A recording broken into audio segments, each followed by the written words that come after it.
2014, caso menino Bernardo Boldrini, 11 anos, assassinado.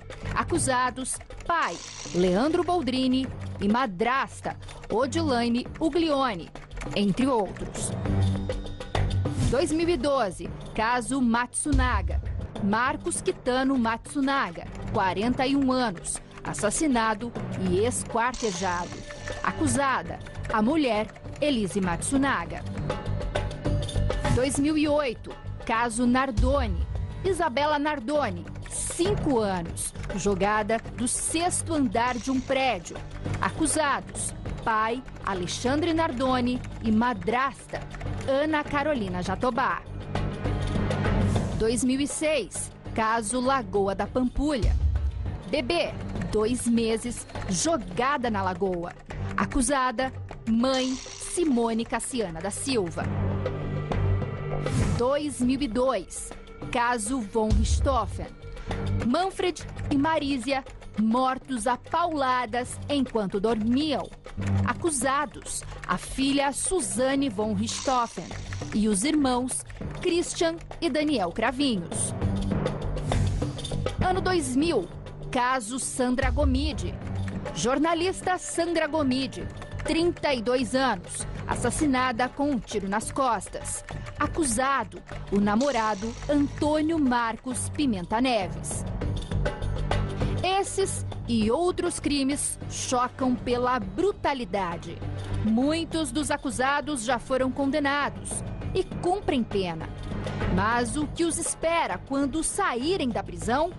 Como levar uma vida normal e encarar a sociedade?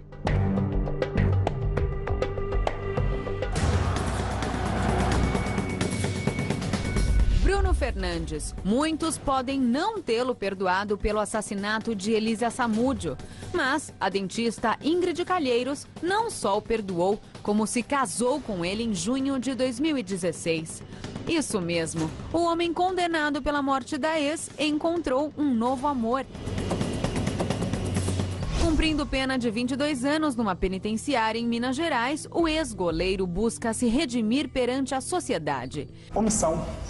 Eu fui omisso durante toda a situação. Talvez, se eu tivesse tido, naquela época, pessoas que tivesse me orientado, dizer talvez a verdadeira verdade da história, talvez eu não estaria passando por essa situação. Nessa entrevista, Bruno dá a sua versão dos fatos. Me extorquia, ela pedia dinheiro, ela queria aparecer, ela queria fazer um tanto de coisa.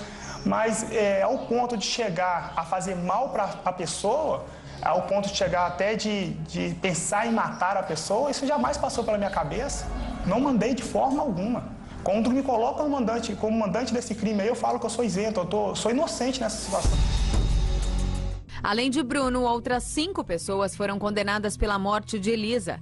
Mas coube ao ex-jogador de futebol ficar em maior evidência, já que na época do assassinato era um dos ídolos do Flamengo no Rio de Janeiro.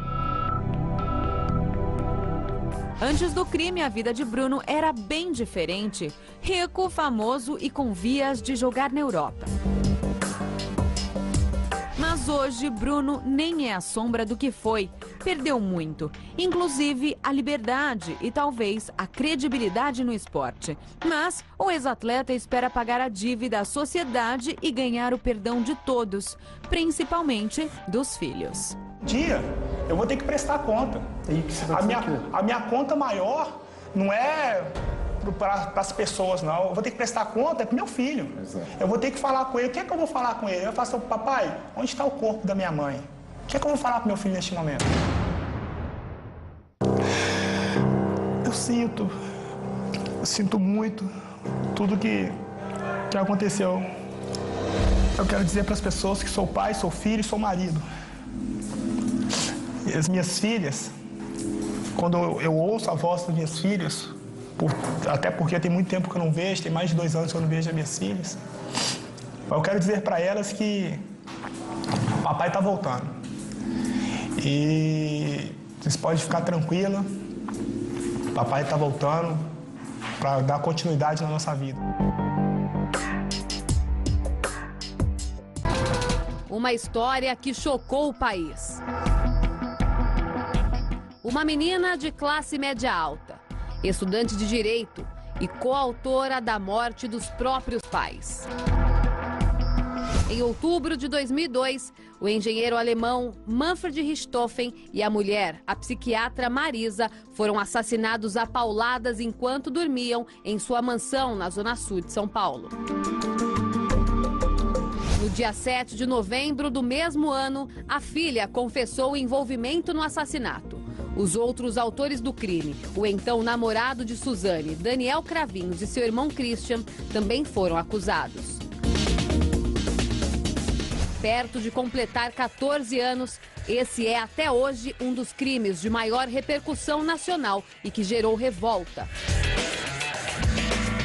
No ano de 2015, o apresentador Gugu Liberato conseguiu uma entrevista exclusiva com Suzane e contou no programa Hoje em Dia como foi sua experiência. O crime que ela cometeu é um crime horroroso, um crime bárbaro, é inconcebível para qualquer um de nós um crime como aquele. Mas aconteceu, existiu. E eu usei essa entrevista que eu fiz com a Suzane para conversar com os meus filhos depois. É mesmo? É, porque a partir do momento... Eu fiz isso também. Você fez isso também? Fiz também. Sabe por quê? Eu vi que foram as más amizades Exato. que influenciaram a Suzane. Durante a entrevista, Suzane disse sobre como o final desse episódio seria diferente, caso pudesse reencontrar os pais novamente. Minha mãe era muito carinhosa. De sentar, conversar, minha mãe era uma pessoa maravilhosa. Eu não tenho nada para falar dela, só coisas boas. Uma história que, para todos os acusados, terminou em arrependimento. Eu quero mostrar para a sociedade que o que aconteceu realmente foi um erro e que isso nunca retornará a acontecer. Eu espero que eu possa preencher um pouco do vazio que eu deixei por muitos anos, mas espero muito mais a oportunidade, não só da minha família, mas de toda a sociedade, me dar a chance de reconstruir a minha vida.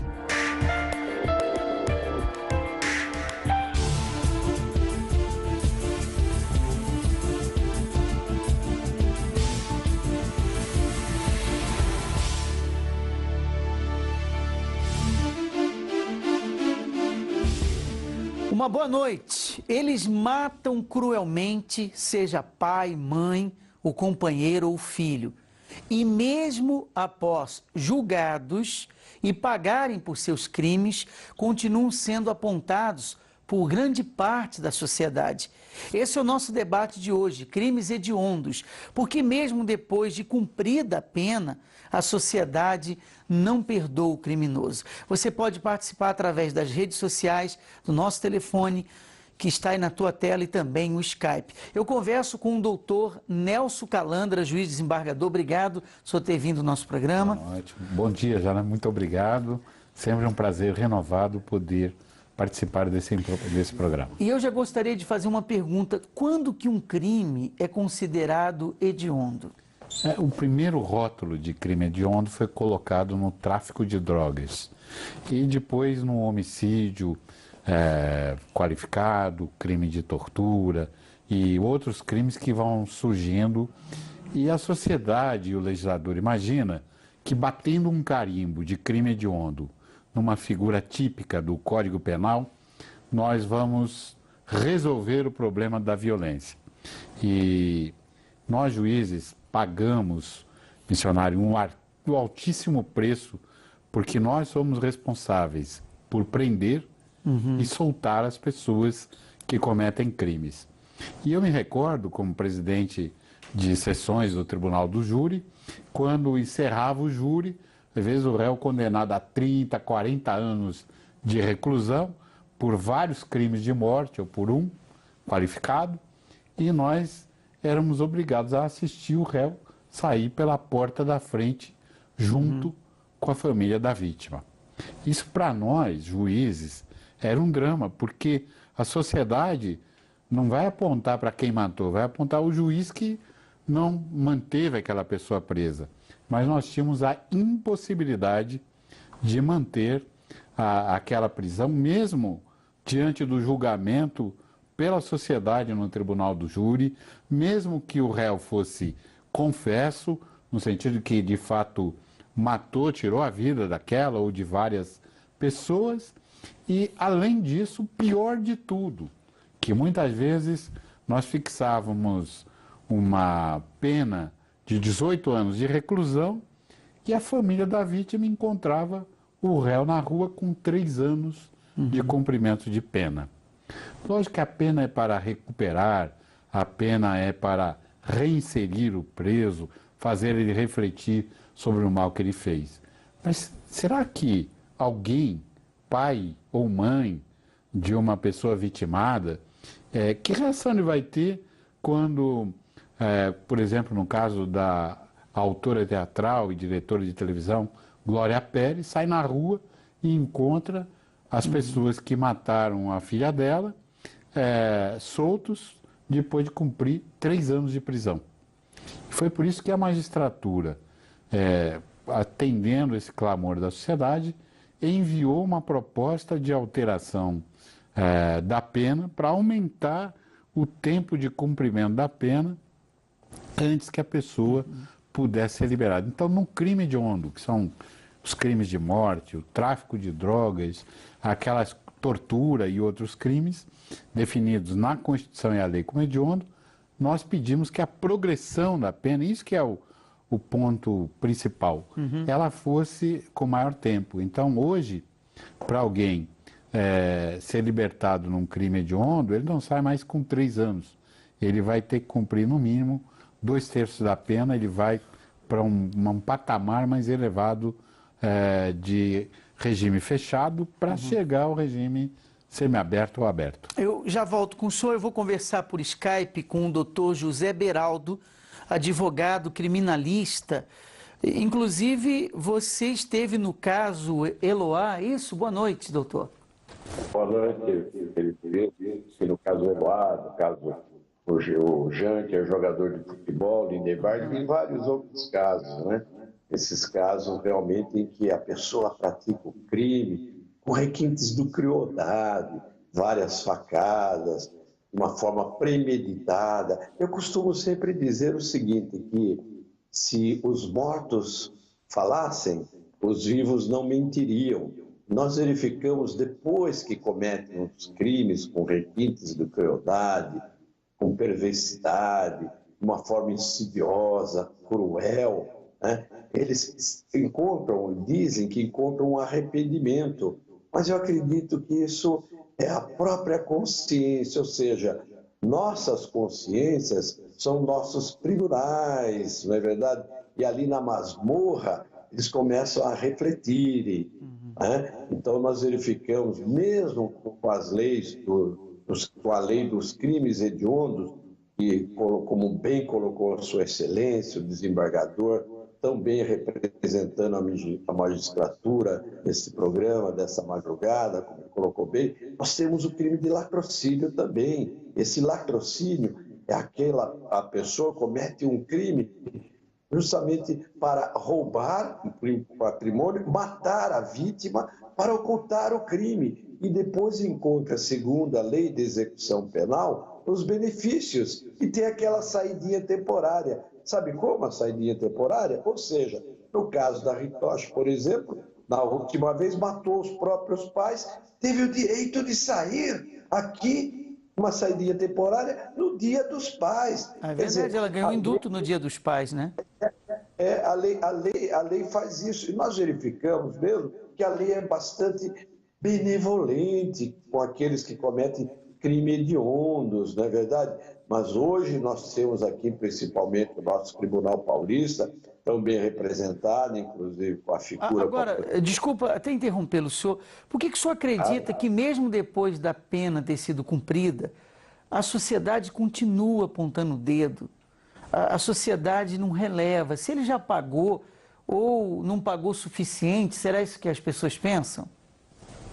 Olha, o que eu cito é que o Brasil, infelizmente, é o país da impunidade. O que eu sinto realmente é que a cadeia... Porque a lei diz o seguinte, existe aquele brocado romano, dura lex sine lex. A lei é dura, mas é a lei. Não, a lei não deve ser dura, a lei deve ser justa. E o que eu verifico realmente é que as pessoas ficam na ociosidade, nas cadeias, ficam lá, as cadeias são verdadeiras universidades do crime, tanto que existem facções criminosas hoje que dominam todos os presídios brasileiros. E nós verificamos o quê? Que não tem colônia penal agrícola. Nós precisávamos fazer com que os presos trabalhassem efetivamente, inclusive com uma forma de custear menos o Estado. Então, os presos, eles saem, eles têm bastante benefício, além de ser bastante discriminados depois pela sociedade. Não tem oportunidade, mas o que é pior, que é bem colocado, são nos casos desses crimes que eles dizem crime passional, e, né, matou por amor. Ora, quem ama não mata, quem ama fede. Eu quero, então, agradecer a opinião do senhor. Nós temos mais pessoas, por isso que eu estou acelerando aqui. Mas obrigado pelo seu ponto de vista aqui no Fala Que Eu Te Escuto. Grande abraço. Eu agradeço a nossa Confederação Nacional dos Advogados por permitir a participação e parabéns, estamos sempre à sua disposição. Obrigado, boa noite. Eu tenho na linha o Marcos, mas antes, eu queria que você prestasse atenção nessa matéria que também repercutiu esse caso no nosso país.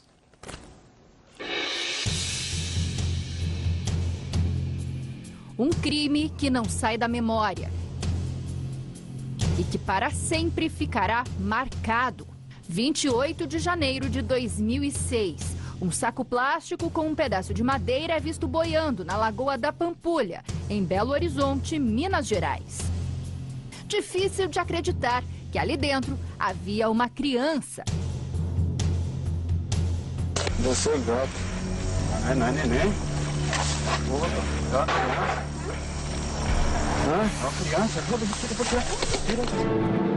Roberto Carlos e Omar retiraram a criança da água.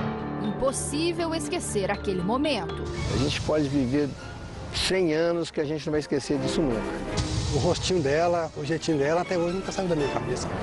O bebê foi encaminhado para o hospital e, por sorte, estava bem. Respirando direitinho, não precisou de oxigênio, ela ficou estável, coraçãozinho batendo direitinho, pressão boa. A acusada pelo crime, Simone Cassiano da Silva, a própria mãe da criança. No ano passado, Simone quebrou o silêncio. Nesta entrevista exclusiva dada ao apresentador Gugu, ela contou detalhes do crime que chocou o país. Ela negou ter jogado o bebê na Lagoa da Pampulha. Gugu, se eu tivesse jogado, eu te falava, bebê. Porque todo mundo tem o direito de errar e de acertar. Eu assumiria minha culpa. Só que não fui eu. Entendeu? Quem jogou sua filha na Pampulha? Ai, só Jesus pra saber, cara. Só ele descendo da terra, lá do céu, e falar com você quem foi. Eu só sei que no museu tem câmera, ninguém pegou essa câmera, ninguém investigou nada, porque se eu fui lá, tinha que ter minha cara lá, nessa câmera. Ia ter minha digital naquele saco. Por que ele jogou o saco fora? Se ele tinha tanta certeza que era eu. Por que ele não mandou fazer perícia no saco que a menina foi encontrada? Ia ter minha digital, ia estar lá. Se eu peguei, ia estar lá. Entendeu? Ele não fez nada disso. Ele simplesmente me massacrou. Só que uma frase agravou a situação. Vocês vão achar quem jogou essa droga dessa menina na água. Vocês vão achar quem jogou essa droga dessa menina na água. Isso pesou muito. O maior peso de tudo. Isso foi o maior peso. Esse foi o maior peso. Porque eu tinha tudo a favor. Às vezes, uma frase que você fala na sua vida te destrói. A versão dela na época foi que assim que saiu com a criança da maternidade, depois que ela ficou 5 meses na UTI neonatal, foi. Sentei, que lá tem uns banquinhos, em frente tinha um cabeleireiro, tá? Um salão de beleza, de cabeleireiro, porque lá é como se fosse um mini shopping. Eu sentei e disparei a chorar. De repente, eu atravesso a rua e vi um pessoal, eu não lembro da cara da mulher. Se eu te falar detalhes dela, eu lembro que ela tinha uma cor. Ela tinha por volta de 1,60 m, alguma coisa assim, uma mecha. Eu só lembro que ela tinha uma mecha branca no cabelo, bem na frente. E eu falei, segura minha filha, toma minha filha.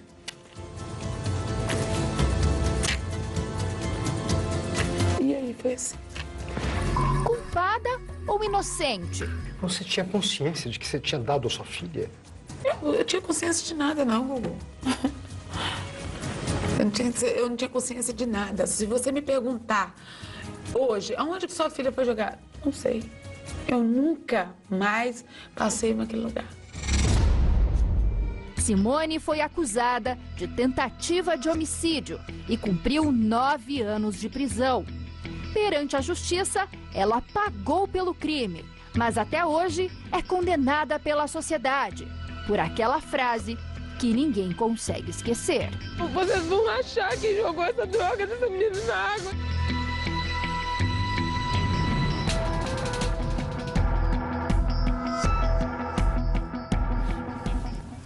Pois é, essa frase pesou muito. Eu queria compartilhar algumas opiniões que as pessoas postam no facebook.com/fala que eu te escuto. O Bruno Almeida, ele diz assim, boa noite. Acredito que a sociedade não perdoa porque o crime hediondo fica muito marcado. A sociedade não se esquece da barbárie que o elemento cometeu.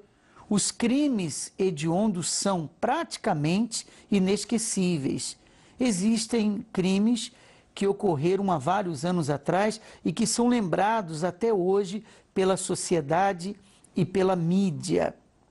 O Fabiano Caetano, ele diz, a sociedade não perdoa porque a retribuição aguardada pela sociedade por conta do crime cometido é irrelevante. A lei não busca retribuir o criminoso e sim ressociar o criminoso. Um homicídio simples tem pena de 6 a 10 anos. Se condenado na pena mínima, vai para o semiaberto. Um absurdo. Como essa pena paga o mal cometido que o criminoso fez?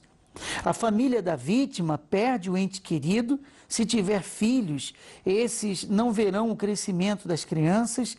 Se trabalhava, era um potencial gênio que se perde, etc. Enquanto leis forem brandas, enquanto a punição não é cumprida na sua ele colocou integralidade, mas eu penso que é integralidade, perdão. E enquanto continuarmos votando mal, não podemos reclamar de nada. Eu gostaria que o Bispo Edgar, boa noite, Bispo Edgar, o senhor conversasse com o Marcos de Fortaleza. Marcos, boa noite. Boa noite. Marcos, diante do que a gente está colocando aqui sobre os crimes hediondos, como é que você vê essa questão? Que a pessoa ela cumpre a pena e depois ainda assim as pessoas não perdoam, não aceitam mais aquela pessoa na sociedade. Bispo, previamente é um prazer imensurável falar com você e com os convidados, o convidado que é o juiz desembargador. Olha, Bispo, primeiro é um crime doído, execrável, abominável, portanto é um crime que não se concede o perdão, né? A sociedade hoje vê uma coisa muito frugal, muito leve. As pessoas simplesmente fazem o que querem porque entendem que a impunidade graça na lei, né? O desembargador falou com muita propriedade há pouco, quando ele fala que o juiz é compelido a soltar porque as leis brasileiras são frouxas. Não tem como engessar uma lei, uma situação mais contundente, mais veemente, né? É aí que nós temos como sociedade que recorrer aos nossos parlamentares em Brasília para solicitar uma energização nas nossas leis. Então, para você, Marcos, então o problema está nas leis. Está nas leis, sem dúvida alguma. Porque a nossa consciência está em todas as leis, né? Então, a partir do momento que as coisas acontecem, né? Eu sei o que é certo e o que é errado. A partir do momento que eu vou fazer um bem para o senhor, eu sei que eu vou fazer o bem para o senhor. A partir do momento que eu vou fazer o mal para o senhor, eu sei que eu vou fazer o mal para o senhor. Então eu tenho previamente uma situação estabelecida de mim para comigo mesmo. Tá? Marcos. Só para me fazer entender, um exemplo bem rápido, a minha esposa é do Pará, e certa feita nós conversamos com ela, eu conversando com ela, ela me deu um caso aberrante. Ela me disse que uma esposa matou o esposo colocando óleo quente no ouvido dela. E não deu nada, ela fugiu e acabou a história. Entendeu? Então, e muitos outros casos que a gente ouviu falar. Então, são situações doídas, dolorosas, inaceitáveis, que infelizmente a família da vítima é compelida a aceitar e a gente fica de mãos atadas, como sociedade. Marcos, muito obrigado pela sua participação. Nós temos outras pessoas que querem dar opinião. Tudo de bom para você, tá? Doutor Calandra, na grande experiência que o senhor tem como desembargador, o senhor acredita que seja cabível pena de morte para crimes hediondos? Eu acho que nós que somos cristãos, somos contrários ao homem tirando a vida do homem. Seja através do Estado, seja através de atos de barbárie e violência, como acontece no nosso país. Na minha família, nós fomos vítimas de um ato de barbárie cometido por criminoso. Alguém que não era pai de ninguém, que não tinha nenhum filho para visitar, saiu no Dia dos Pais, naquela licença que o juiz é obrigado a conceder, senão o juiz responde por abuso de autoridade. A minha prima médica, que morava em Salvador, a Rita, o caso foi muito comentado na empresa, ela foi sequestrada dentro do shopping no dia que ela foi comprar o primeiro presente do Dia dos Pais para o marido, estava com a filhinha pequena acompanhando, ela foi sequestrada, sofreu uma morte brutal, e quando eu chego na casa desse familiar, a menininha aponta para o retrato da mãe e fala: tio, minha mãe vai voltar. O que eu digo para a minha família numa circunstância dessa? Quer dizer, o preso tem que ter benefício? Sim. O preso tem que ter progressão de pena? Tem. Mas tem que haver, o Estado tem que agir com responsabilidade. Não se solta uma pessoa que passou 10 anos dentro de um presídio para a rua sem um acompanhamento, sem um monitoramento, sem um preparo, sem ter um trabalho. E eu queria dizer aqui que no trabalho de vocês como religiosos e de tantas outras denominações e religiões, nós estamos tentando melhorar o homem. Nós estamos transformar o homem de hoje, eu acho que ainda é o primata, o ser primário do homem de amanhã. Nós estamos buscando melhorar. E eu queria homenagear o trabalho das denominações religiosas, né? Especialmente de vocês, que têm um trabalho imenso pelo mundo inteiro, porque vocês buscam mudar o homem, aprimorar o homem na sua crença, na sua convicção. E por que será que mesmo depois de cumprir uma pena, aí há casos que ficaram com uma interrogação, como o caso da Rua Cuba, também um casal assassinado dentro de casa, até hoje ninguém sabe quem foi que cometeu o assassinato, a justiça e a polícia não conseguiram identificar os criminosos. E por que será que a pessoa cumpre 2/3 de uma pena e ele ainda é apontado, e ele ainda é estigmatizado? Nós não temos seres humanos descartáveis. Depois que a pessoa cumprir a pena, eu, juiz, sou pena de eu ser processado, eu sou obrigado a soltar o réu. E quando eu mando esse réu para a rua, a sociedade vai apontar todos os dedos e todos os olhares desconfiados em direção a esse homem ou essa mulher. E de tabela ainda responsabiliza o juiz. O juiz que é o culpado. Nós fizemos uma pesquisa nas ruas e fizemos exatamente essa pergunta: se elas perdoariam alguém que cometeu um crime, seja ele qual for. Nós estamos focando aqui o hediondo. Vamos ver. Eu acho que perdoar, assim, eu acho que seria imperdoável, na verdade, né? Deveria haver uma punição, na verdade, uma punição mais severa. Acho que deve ser muito difícil, porque fica aquele negócio, aquele sentimento com quem aconteceu e com as pessoas que vêm ao redor, né? Eu acho que é muito difícil. É que falar de perdão, assim, é complicado, né?